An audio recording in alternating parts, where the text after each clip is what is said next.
உழைப்பதற்கு அண்ணா பிறந்தார்.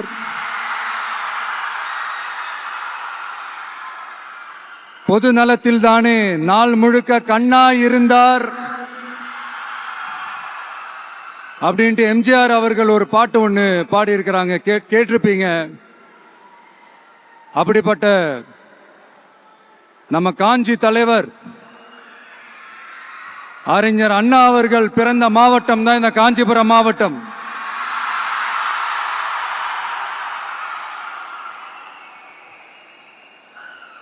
தன்னுடைய வழிகாட்டின்றதுனாலேயே தான் ஆரம்பிச்ச கட்சியினுடைய கொடியில அறிஞர் அண்ணா அவர்களை வச்சவர் எம்ஜிஆர். ஆனா அறிஞர் அண்ணா அவர்கள் ஆரம்பிச்ச அந்த கட்சியை அதுக்கப்புறம் கைப்பற்றினவங்க என்னெல்லாம் பண்றாங்கன்னு நான் சொல்லிதான் உங்களுக்கு தெரியணுமா என்ன? மக்களே, உங்களுக்கு தான் அது நல்லா தெரியுமே.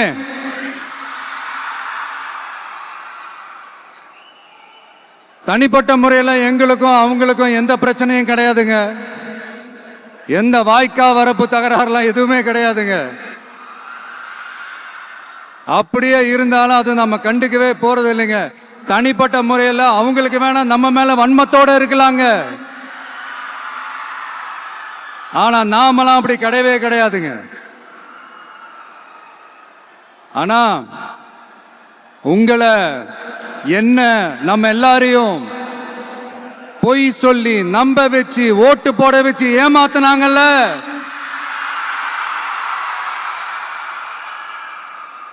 அப்படி ஏமாத்தி ஆட்சிக்கு வந்து நல்லது செய்யற மாதிரி நடிக்கிறாங்கல்ல, நாடகம் ஆடுறாங்கல்ல,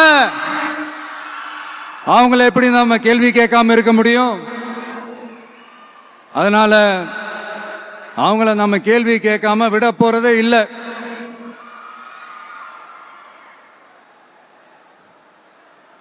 இதையே நான் காஞ்சிபுரம் மாவட்டத்தில் இருந்து நான் சொல்றேன்னா, தெரிஞ்சோ தெரியாமலோ இந்த மாவட்டத்துக்கும் நமக்கும் ஆட்டோமேட்டிக்காவே ஒரு கனெக்ஷன் ஒன்று ஏற்படுதுங்க.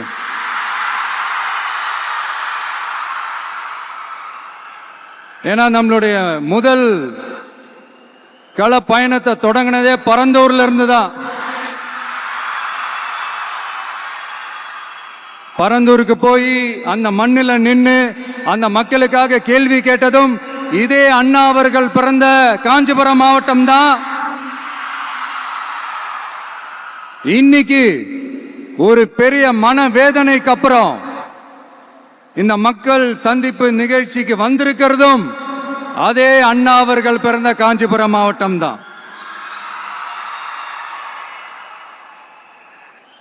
அதனால நமக்கு எல்லாமும் கொடுத்த நம்ம மக்களுக்காக எல்லா நல்லதையும் செய்யணும்.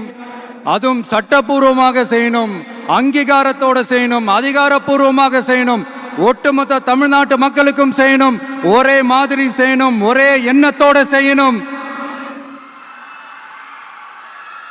அந்த ஒரே லட்சியத்தோட தான் நாம் அரசியலுக்கே வந்திருக்கிறோம். அதனாலதான் மக்களிடம் செல் அப்படின்னு சொன்ன அண்ணாவை கையில் எடுத்தோம். அவங்க சொன்ன மாதிரி மக்களை நோக்கி போறோம். ஆனா மக்களிடம் செல்னு சொன்ன அண்ணாவை மறந்தது யாரு?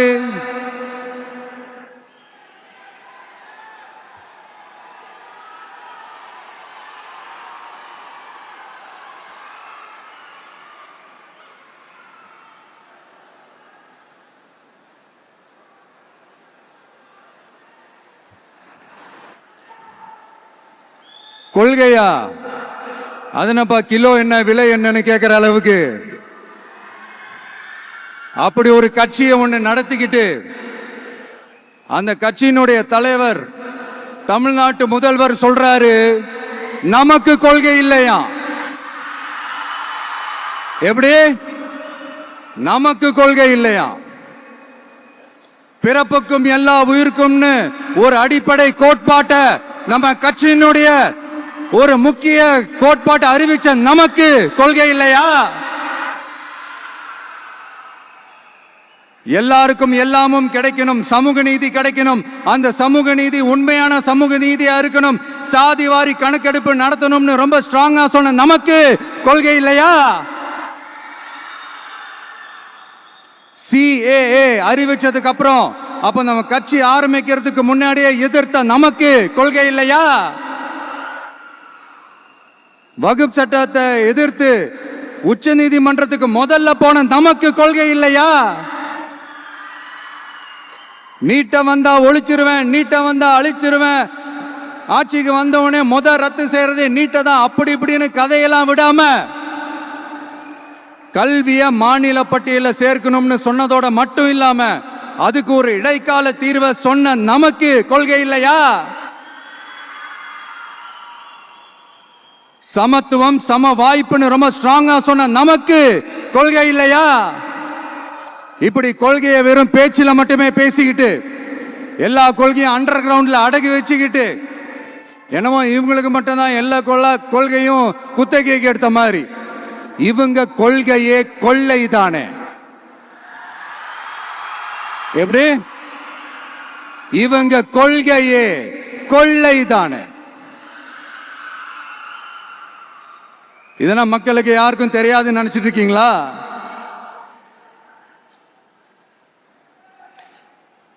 எங்க கட்சி ஒன்றும் சங்கரமணம் இல்லைன்னு சொன்னது யாரு? யார் சொன்னாங்க? ஏன் சொன்னாங்க? எதுக்கு சொன்னாங்க? இப்போ உங்க கட்சியில என்ன நடந்துகிட்டு இருக்குது அதையும் கொஞ்சம் யோசிச்சு பாருங்க, இதையும் கொஞ்சம் யோசிச்சு பாருங்க.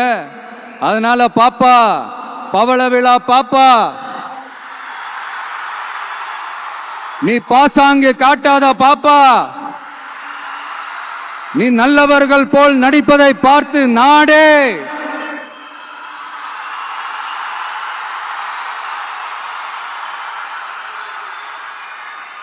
பாப்பான்னு சொன்னோம். அப்ப கூட பாத்தீங்கன்னா பாப்பான்றது ரொம்ப ஆசையா பாசமா சாஃப்டா தான் சொன்னோம். அதையே நீங்க அதிர்ச்சியா எடுத்துக்கிட்டீங்கன்னா அதுக்கு நாங்க என்ன பண்றது? அதே நீங்க விமர்சனம்னு சொன்னீங்கன்னா நாங்க என்ன பண்றது? இன்னும் நாங்க விமர்சனம் செய்ய ஸ்டார்ட் பண்ணவே இல்லையே, இன்னும் நாங்க அடிக்க ஸ்டார்ட் பண்ணவே இல்லையே, அதுக்குள்ள அலர்னா எப்படி?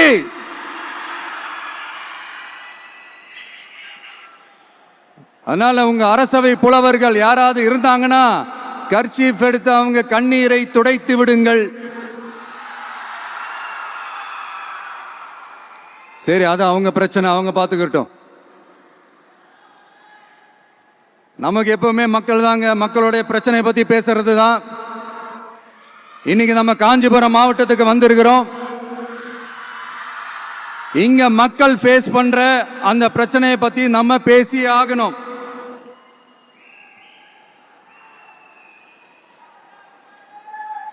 இந்த காஞ்சி மண்ணை வாழ வைக்கிற ஜீவ நதி பாலாறு, உயிர் நதி பாலாறு. இந்த மக்களோட உயிரோடவும் ரத்தத்தோடும் கலந்து ஓடுவது பாலாறு. அந்த பாலாறை இன்னைக்கு பெரியார் பெயரையும் அண்ணா பெயரையும் சும்மா பேருக்கு வச்சுக்கிட்டு ஆட்சி நடத்துறவங்க என்ன பண்றாங்க தெரியும்ல? சுரண்டிட்டாங்க, கொள்ளையடிச்சிட்டாங்க, நாசம் பண்ணிட்டாங்க, மோசம் பண்ணிட்டாங்கன்னு இன்னும் என்ன வேணாலும் சொல்லலாம். ஆக மொத்தம் அழிச்சிட்டாங்க. இதை நான் ஏதோ போற போக்கில் ஏதோ அடிச்சு விடலங்க, ஆதாரத்தோட தான் சொல்றேன். அனுமதிக்கப்பட்ட அந்த லெவலை தாண்டி 22,70,000 யூனிட் மணலை கொள்ளையடிச்சிருக்கிறாங்க. ஆக மொத்தம் இதுல அவங்க அடிச்ச கொள்ளை எவ்வளவு தெரியுமா? ரொம்பலாம் இல்ல, கம்மி தான். 4,730 கோடி. கம்மி தான் இல்ல?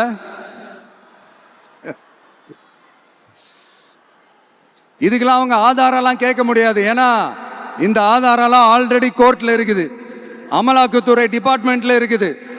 அந்த டிபார்ட்மெண்ட்ல வேலை செஞ்ச சில நல்லவர்கள் அவங்க அடிச்ச அந்த கொள்ளையெல்லாம் தாங்க முடியாம வெளியில சொன்ன அந்த ஆதாரங்கள் இதெல்லாம் சம்பந்தப்பட்டவங்களுக்கு இன்னும் நல்லாவே தெரியும். அதனால இது சம்பந்தமா ஆதாரங்களை கொடுலாம் அவங்க கேட்க முடியாது.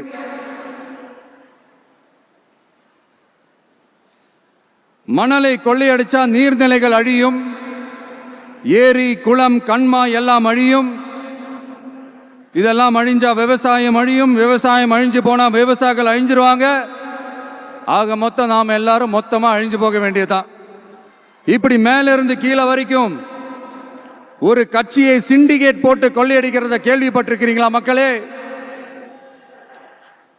இதே காஞ்சிபுரத்தோட உலக பெருமை நம்ம பட்டும் கைத்தறி துணியும் அதை தயாரிச்சு கொடுக்கிற கைத்தறி நெசவாளர்களும் தான்.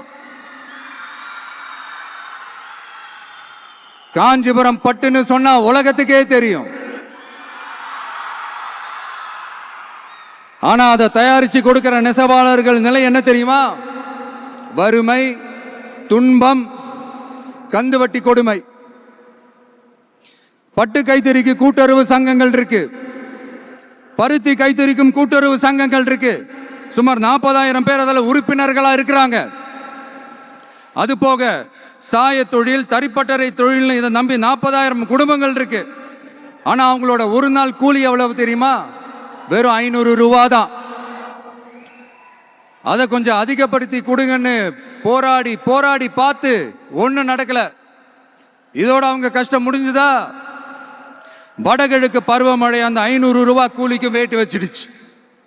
எப்படி விவசாயிகள் டெல்டா மாவட்டங்களில் மழையால பாதிக்கப்பட்டாங்களோ, அவங்கள கண்டுக்காம எப்படி இந்த அரசாங்கம் கைவிட்டுடுச்சோ, அதே மாதிரி தான் நம்ம கைத்தறி நெசவாளர்களும் மழையால பாதிக்கப்பட்டிருக்கிறாங்க. அடுத்து இந்த காஞ்சிபுரம் மாவட்டத்தோட பஸ் ஸ்டாண்டு 60 வருஷத்துக்கு முன்னாடி கட்டினதான். அண்ணா அவர்கள் ஆட்சிக்கு வந்தப்போ கட்டியிருப்பாங்க போல. அது இன்னும் புதுப்பிக்க கூட முடியாம கேட்டா என்ன சொல்லுவாங்க? அந்த லேண்ட் கேஸ்ல இருக்குது. இல்ல நான் கேட்கிறேன், ஒரு கவர்மெண்ட்னால வேற ஒரு நல்ல இடத்தை தேர்வு செஞ்சு ஒரு பஸ் ஸ்டாண்ட் கட்டி தர முடியாதா?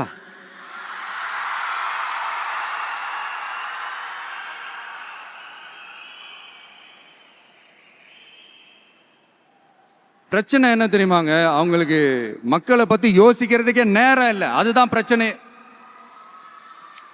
அடுத்து பாலாஜாபாத் பக்கத்துல அவலூர் ஏரி இருக்கு. அது பாலாற்றை விட உயரமா இருக்கு. அதனால என்ன ஆகுதுன்னா, ஆத்து தண்ணி ஏரிக்கு போக முடியாம போயிடுது. அதை சரி பண்ணி அந்த இடத்துல ஒரு தடுப்பணையை கட்டினா ஏரி நிறைய தண்ணி நிற்கும். அப்படி நின்னா அவலூர் மட்டும் இல்ல, ஆசூர் உட்பட இன்னும் எத்தனை கிராமங்கள், எத்தனை ஆயிரம் ஏக்கர் விவசாயம் நல்லா நடக்கும். இதுக்கு இன்னும் எத்தனை வருஷம் மக்கள் கோரிக்கை கொடுக்கணும், மக்கள் போராடணும். இந்த பிரச்சனையெல்லாம் இருக்கிற அதே காஞ்சிபுரம் மாவட்டத்தில் தான் பரந்தூர் ஏர்போர்ட் கட்டுற பிரச்சனையும் இருக்குது. அந்த பிரச்சனையில கண்டிப்பா நாங்க விவசாயிகள் பக்கம் தான் நிற்போம். அதுல எந்த மாற்று கருத்துமே கிடையாது. இந்த கவர்மெண்ட் பரந்தூர் விவகாரத்தில் எங்களுக்கோ இல்ல விவசாயிகளுக்கோ எந்த விதமான காரணங்கள் சொல்லி எஸ்கேப் ஆகவே முடியாது. இப்படி மக்களுக்காக மக்களோட பிரச்சனைகளை எடுத்து பேசுறதுனால இப்போ ஆட்சியில் இருக்கிறவங்களுக்கு நம்ம மேல ஒரு ஆத்திரம் வரத்தானே செய்யும். அதனால தான் நீங்க பாத்தீங்கன்னா சட்டசபையில் ஆரம்பிச்சு ஒரு சாதாரண நிகழ்ச்சி வரைக்கும் எல்லா மேடையிலையும் மேடைக்கு மேடை டிவிக்கே தான். டிவிக்கே அவதூறு, அவதூறு டிவிக்கே, டிவிக்கே அவதூறு, அவதூறு டிவிக்கே. இதுக்கெல்லாம் கண்டிப்பா நாங்க பதில் சொல்லுவோம், சொல்லாமலாம் இருக்க மாட்டோம். இப்ப கூட கரூரை பத்தி பேசுவேன்னு எதிர்பார்த்திருப்பாங்க. அதை நான் கொஞ்சம் அப்புறமா பேசுறேன். பட் இப்போ நம்மளுடைய விஷன் என்னன்னு சொல்லணும்னு நான் கொஞ்சம் ஆசைப்படுறேன். நம்ம ஆட்சிக்கு வந்தா அது என்ன வந்தா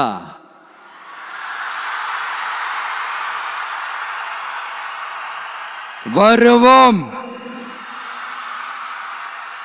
மக்கள் கண்டிப்பா நம்மளை வர வைப்பாங்க. மக்களுக்கான ஆட்சியை மக்களே விரும்பி வர வைக்கத்தானே செய்வாங்க. அப்படி மக்களால் அமைக்கப்பட போற நம் ஆட்சியில நம்ம என்ன செய்ய போறோம்ன்றது அதுக்கான அந்த தேர்தல் அறிக்கையில அதுக்கான விளக்கத்தை டெஃபினட்டா கொடுப்போம். பட் அதுக்கு முன்னாடி ஒரு சின்னதா லைட்டா நான் கொஞ்சம் அதை சொல்லணும்னு ஆசைப்படுறேன். எல்லாருக்கும் நிரந்தரமான வீடு இருக்கணும்.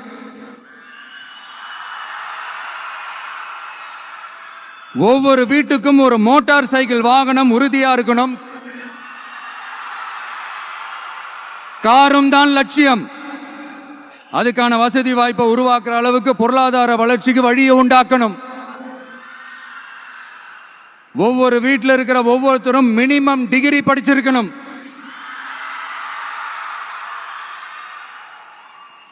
ஒவ்வொரு வீட்லையும் குறைந்தபட்சம் ஒருத்தருக்கு நிரந்தர வருமானம் கிடைக்கணும். அதுக்கான வேலை வாய்ப்பை உருவாக்கணும். அதுக்கு தகுந்த மாதிரி கல்வியில பாடத்திட்டத்தில் சீர்திருத்தம் செய்யணும். கவர்மெண்ட் ஹாஸ்பிட்டல்ஸுக்கு மக்கள் எல்லாரும் பயம் இல்லாம நம்பி போற மாதிரி மாத்தணும். பருவமழை காலத்தில் ஏற்படுற வெள்ளத்தால ஊரும் சரி மக்களும் சரி விவசாயமும் சரி பாதிக்கப்படாம இருக்கணும். அதுக்கு 4000 கோடி திட்டம்னு ஒரு உருட்டுனாங்களே, அந்த மாதிரிலாம் எதுவும் இல்லாம உண்மையான ஒரு பாதுகாப்பு திட்டத்தை உருவாக்கணும். மீனவர்களோட, தொழிலாளர்களோட, நெசவாளர்களோட, அரசு ஊழியர்கள் மற்றும் ஆசிரியர்களோட கருத்து கேட்டு அவங்களுக்கான பாதுகாப்பு மற்றும் வளர்ச்சி திட்டங்களை உருவாக்கணும். உருவாக்குறது மட்டும் இல்லை, அதை செயல்படுத்தணும். முக்கியமா இண்டஸ்ட்ரியல் டெவலப்மெண்ட்ஸ்ல கான்சென்ட்ரேட் பண்ணணும். எல்லாத்தையும் விட ரொம்ப ரொம்ப முக்கியம், சட்டம் ஒழுங்க ரொம்ப ஸ்ட்ரிக்டா வச்சிருக்கணும். நம்மளுடைய அம்மா, அக்கா, தங்கச்சிகள், அவங்களுடைய பிள்ளைகள், குழந்தைகள் எல்லாருக்கும் பாதுகாப்பை, அதுவும் உண்மையான ஸ்ட்ராங்கான பவர்ஃபுல்லான பாதுகாப்பை உண்டாக்கணும். அண்ணா யூனிவர்சிட்டியில நடந்த அந்த பெண்ணுக்கு நடந்த அந்த பிரச்சனை மாதிரியோ, இல்ல கோவையில் நடந்த அந்த கல்லூரி பெண்ணுக்கு நடந்த பிரச்சனை மாதிரியோ அதெல்லாம் நடக்க விடவே கூடாது. நம்ம வீட்டு பெண்கள் ஸ்ட்ராங்கா, பயமே இல்லாம தைரியமா இருக்கணும்.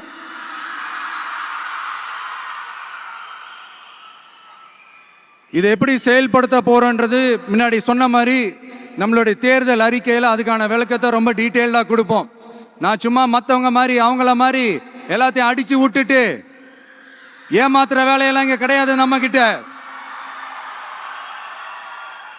நான் மறுபடியும் சொல்றேன், நம்ம அரசியலுக்கு வந்தது உங்களுக்கு நல்லது நல்லது நல்லது மட்டுமே செய்யறது தான். எங்களுக்கு வேற எந்த அஜெண்டாவும் கிடையாது. அதனாலதான் பாத்தீங்கன்னா கொள்கை எதிரி யாரு, அரசியல் எதிரி யாருன்னு திட்டவட்டமா சொல்லிட்டு அது வெளியே சொல்லிட்டு களத்துக்கு வந்திருக்கிறோம். அதுல எந்த விதமான குழப்பமோ எந்த விதமான ஊசலாட்டமோ எதுவுமே இருக்க போறதில்ல. இந்த விஜய் சும்மா எதையும் சொல்ல மாட்டான். ஒன்னு சொன்னா அதை செய்யாம விட மாட்டான். அது மக்களுக்கு நல்லாவே தெரியும்.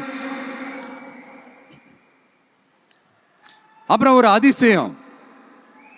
அதிசயம் சொல்ல முடியாது, இது ஒரு கண்டுபிடிக்க முடியாத ஒரு உண்மைன்னு சொல்லலாம். அது என்னப்பா, அது தற்குறியா?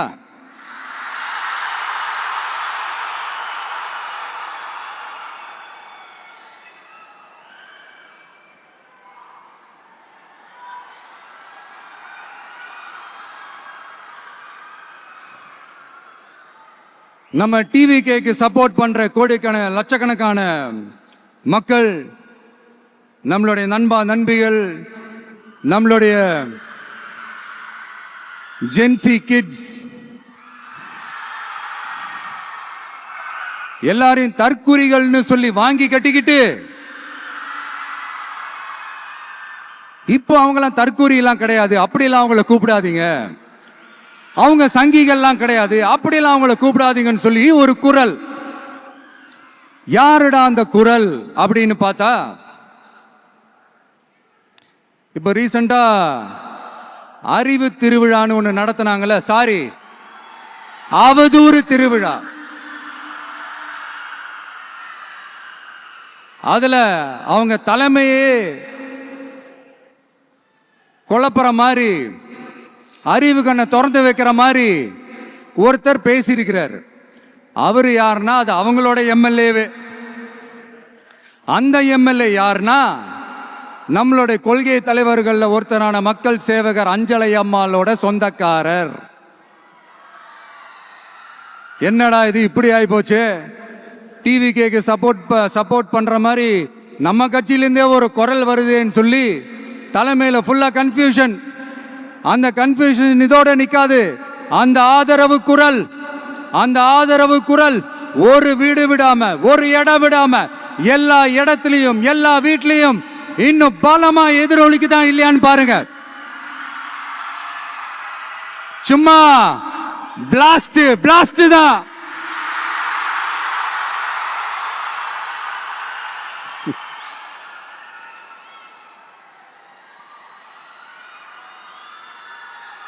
இது இன்னைக்கு நேத்தெல்லாம் நடக்கலைங்க. 1972 நடந்து முடிஞ்சிருச்சு. எப்போ எம்ஜிஆர் அவர்கள் கட்சி ஆரம்பிச்சாங்களோ அப்பவே அது ஒரு கூத்தாடி கட்சி. எப்போ எம்ஜிஆர் அவர்களுக்கு பின்னாடி அத்தனை மக்கள் திரண்டு நின்னாங்களோ அப்பவே அது ஒரு கூத்தாடி கும்பல். நடிகர் கட்சின்னு சொன்ன ஒருத்தர் அதுக்கப்புறம் எம்ஜிஆர் கூடயே போய் சேர்ந்துட்டாரு. இன்னொருத்தர் இவரெல்லாம் ஒரு ரவுண்டு தாங்க வருவாரு, ரெண்டாவது ரவுண்ட்லாம் காணாம போயிடுவார்னு சொல்ல இன்னொருத்தர் அதுக்கப்புறம் போய் எம்ஜிஆர் கிட்டே போய் சேர்ந்துட்டார். ஸோ இந்த மாதிரி இவங்க 2 பேர் மட்டும் இல்ல, ஒட்டுமொத்த தமிழ்நாட்டு மக்களும் எம்ஜிஆர் அவர்கள் கூட தானே போய் சேர்ந்தாங்க.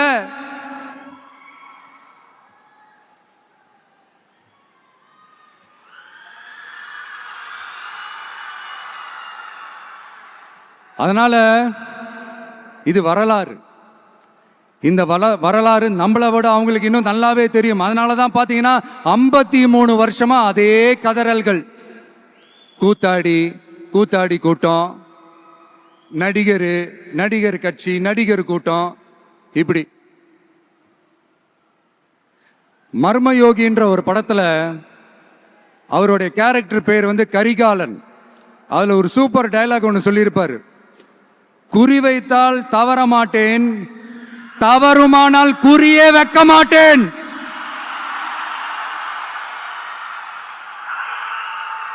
இதெல்லாம் யாருக்கு சொல்றோம், எதுக்கு சொல்றோம்னு புரிய வேண்டியவங்களுக்கு புரிஞ்சா நல்லா இருக்கும். ஏண்டா இந்த விஜய தொட்டோம்?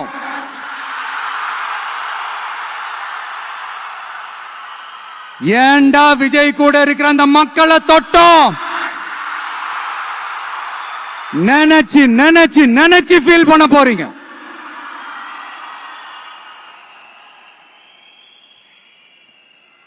அப்புறம் நமக்கு இந்த அரசியல் புரிதல்லாம் இல்ல, அது இல்ல, இது இல்ல. அப்புறம் நான் கேட்கிறேன், மக்கள் எல்லாரும் உங்களுக்கு தற்குறிகளா?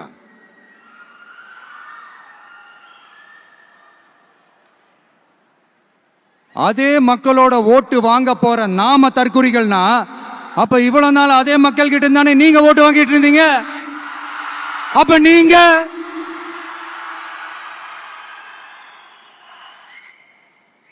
அந்த மக்களுக்கு நீங்க காட்டுற மரியாதையும் நன்றியும் இதுதானா?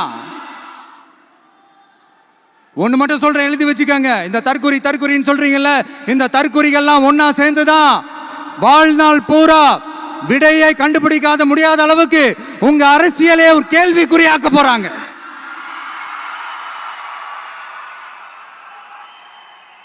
இவங்கெல்லாம் யாரும் இங்க தற்குறிகள்லாம் கிடையாது. இவங்க எல்லாரும் தமிழ்நாட்டு அரசியலோட ஆச்சரியக்குறி.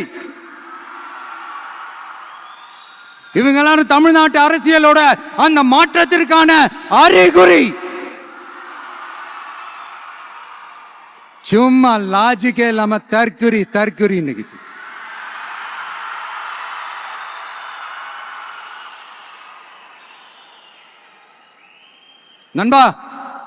நண்பி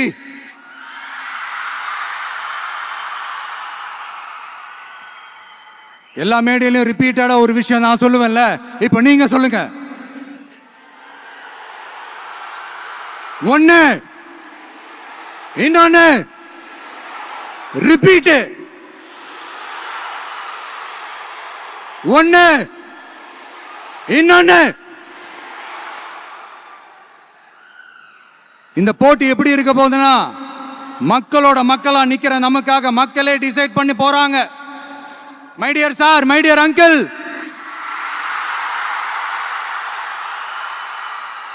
ஆல்ரெடி டிசைட் பண்ணியாச்சு. கான்பிடென்டா இருக்க மக்களே, நல்லதே நடக்கும், வெற்றி நிச்சயம். மீண்டும் சந்திக்கும் வரை நன்றி, வணக்கம். வெளியில போக பர்மிஷன் கிடைச்சவன கூடிய சீக்கிரம் வெளியில வருவோம். அதனாலதான் இப்படி ஒரு ஏற்பாடு. எல்லாரும் இருந்து சாப்பிட்டு போகணும்.